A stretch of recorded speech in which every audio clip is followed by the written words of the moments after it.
Karen had a secret. She were a serial ginger fucker. She didn't say out, but she bloody loved a bit of rouge. She'd dream it were raining men, but an orange deluge.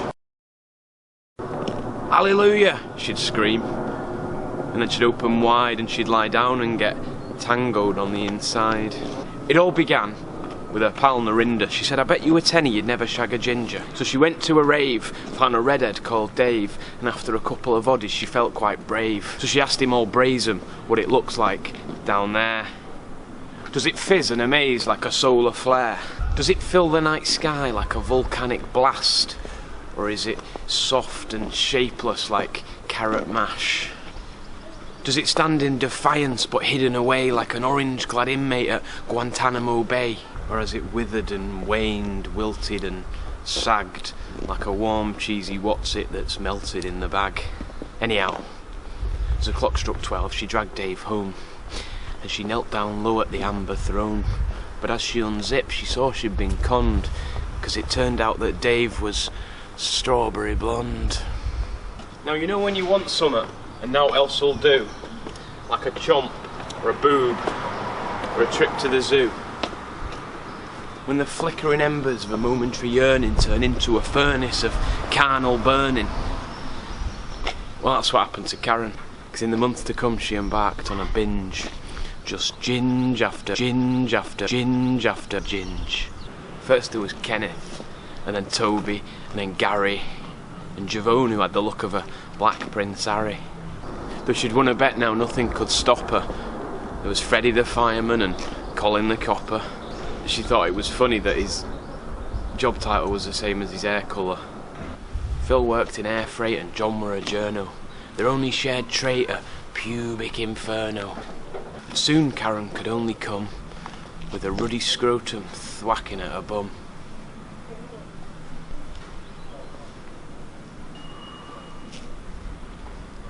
And these guys were so easy to find, because all she need do was hook 'em with a stare, because he'd never had nookie just cause of their hair. And to each one Karen promised much more than a hump, even Darren, who looked like a young Donald Trump. But she'd wait till they fell asleep and then bam, she'd whack 'em up starkers on Instagram. Pasty pics of blokes she'd boned, whole albums of human traffic cones. Each one cruelly labelled and tagged like hashtag balls like a Sainsbury's bag. She gave them all names like Blackpool Rock, Pimply Red and Jaffa Cock. But soon her exertions were picked up by Reuters, the filly with a fondness for chestnut coitus. You see, the Brotherhood had cottoned on. She never should have shagged that journalist, John, because these ravaged ninjas rallied by fate formed a savage ginger caliphate. With John at the helm, the Red Baron, and a fatwa placed on the head of Karen, one for which the means of attack was merely to keep knocking Karen back.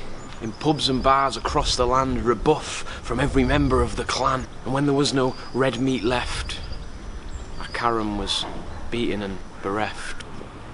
Till one night a flash upon the screen, a message from a flame-haired boy named Dean. She called him over for something obscene. Oh, how she'd missed that sweet tangerine. But halfway through, a knock at the door. As she peered through the curtain, she couldn't be sure, but it seemed like Colin who'd been called to the scene, because Dean, it transpired, had just turned 15. And as Karen climaxed, our tale unravelled, because Colin saw Dean get Jimmy Savilled. From nowhere emerged a smiling crowd. Javone, Kenneth, Toby, Gary, Freddie, Darren and John, who was proud. And that was Karen and her secret. She danced the fiery fandango but got denied.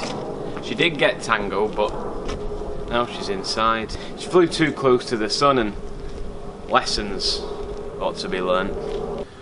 You fuck with gingers, you get burnt.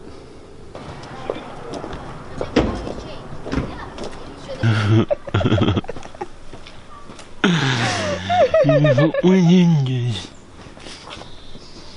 You fuck with gingers and you get burnt. What?